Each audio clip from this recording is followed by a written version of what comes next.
So the first recollection I have of God was from the moment that I was able to understand. My parents were teaching me about God, and um, I had a great childhood. Um, I went to a Christian school. I was in church every single Sunday, and um, my parents were really great to me, and um, definitely raised me up in the best way that they knew how. And they would teach me that God provides and all these things, but I never knew that that was true because I didn't have a real relationship with the Lord.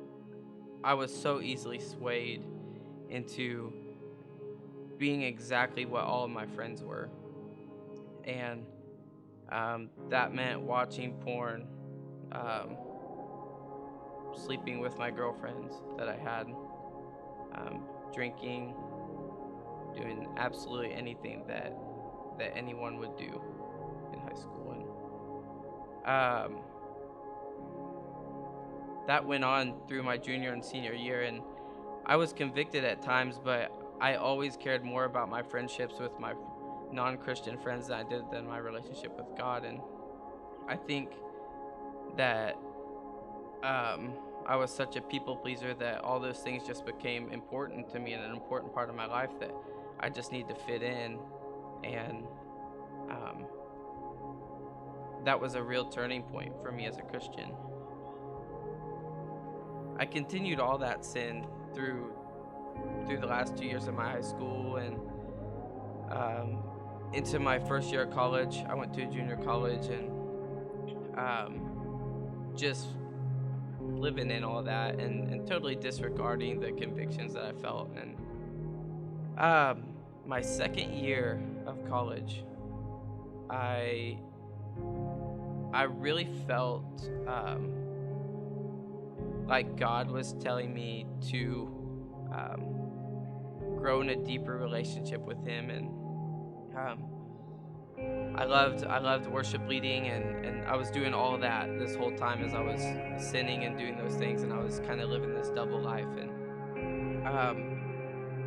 I ended up making the decision to go to the International House of Prayer in Kansas City.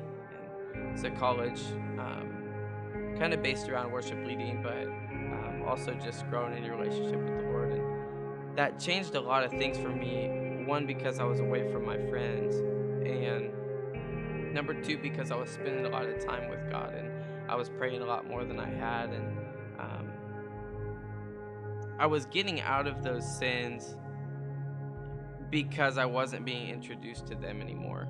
And I don't really know that anything had changed in my heart at the start of it, but I didn't have the opportunity to do those things anymore. And um, that was really good for me. And I was in an accountability group with some guys, and um, I think that we really grew a lot together off each other. And um, I changed a lot that year. There's one thing that I've learned about God through all my sin and all my letdowns and my highest points is that He will never let us down, and His plan is always right and it's always good. My name is Jacob Bell, and this is me.